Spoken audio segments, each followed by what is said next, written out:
5 seconds. Start. Sir, 80% of this country's population lives in villages and a majority of them are landless laborers and marginal farmers. Out of this 80%, that is 70 crores of rural population, more than 30 crores are landless laborers. They live below the poverty line. Really speaking, there is no legal provision for their well-being and welfare. The urban labor is less than 10 crores and the government has taken many steps and measures for their well-being and upliftment.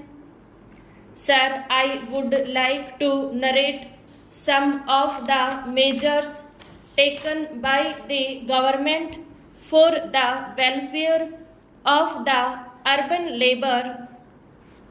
There is an act governing industrial relations and disputes. There are workers' committees, joint management councils, National Commission on Labor, etc. The government has also taken many steps for social security like the Employees State Insurance Scheme, Employees Provident Fund, Family Pension, Maternity Benefits, etc. for this industrial and urban labor.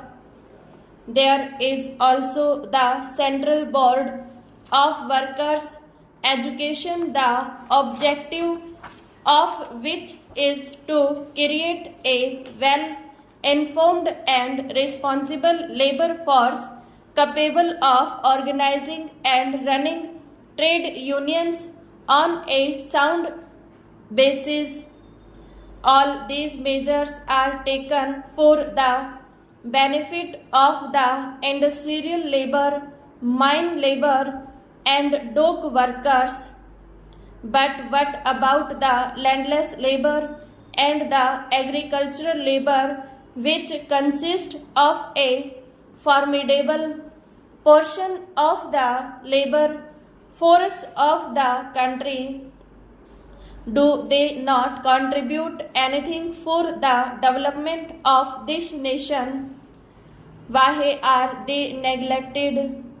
It is only because they are not vocal, because there is nobody to speak on their behalf, and because there are no trade unions for them. The trade unions of the urban labor exploit the industry. They get the benefits, but they do not fulfill their obligations. With less and less work, they get more and more benefits in cash and in kind, whereas there is no provision for the landless labor and the agricultural laborers.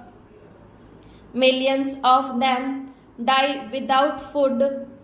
The government should make statutory provisions for security of living wage and suitable working conditions for the agricultural labor. Sir, majority of this landless labor and the agricultural labor is heavily burdened by debt. The money lenders suck their blood and exploit them. The crushing burden of debt on them should be removed.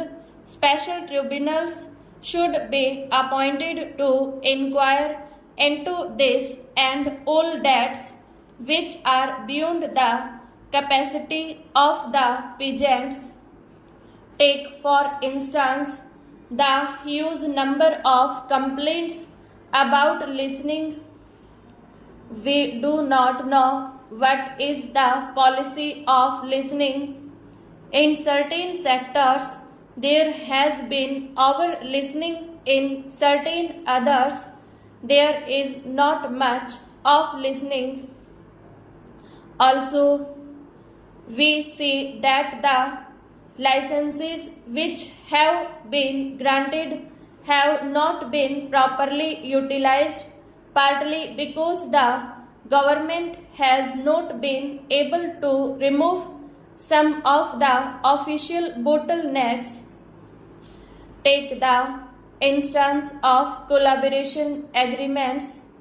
In the matter of collaboration, we find considerable delay and lack of quick decision. As a result, the licenses issued by the department have not been utilized. Again, take the import and export wing of the department, and there you see the same slackness, the same indecision, and the same indefiniteness about anything. Therefore, for the ministry of function effectively, it is necessary that the ministry should have a stable future and should have adequate powers and responsibilities. No modern country in the world can cut or slash portfolios or ministries without rational basis, but unfortunately, here and particularly in this ministry, slashing or cutting has been going on without heed being paid to the needs of development and to the needs of efficiency. I am afraid if this process were to continue, it would be difficult to create the climate and confidence which are so necessary for running industries in this country. My friend was speaking about state trading. On this question, I feel that no precise policy decision has been made by the government so far. I say this because any policy decision should be preceded by a lot of thinking, and it has to be done preferably at the budget time or before that. Now a decision has been taken by the government that instead of one state trading corporation, there should be two. The reason given is that there is enormous increase in the work and range of activity, and therefore another corporation is necessary, and there should be more allotment of grant for that purpose.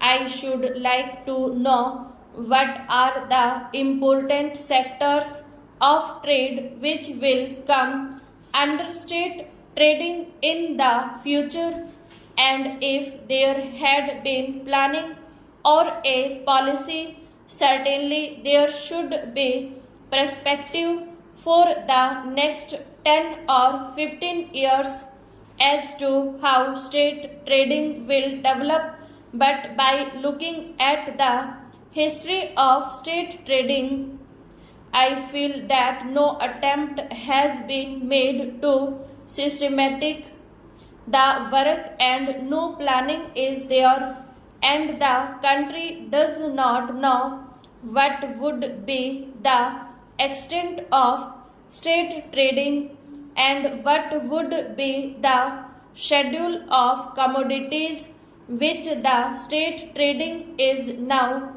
going to take up.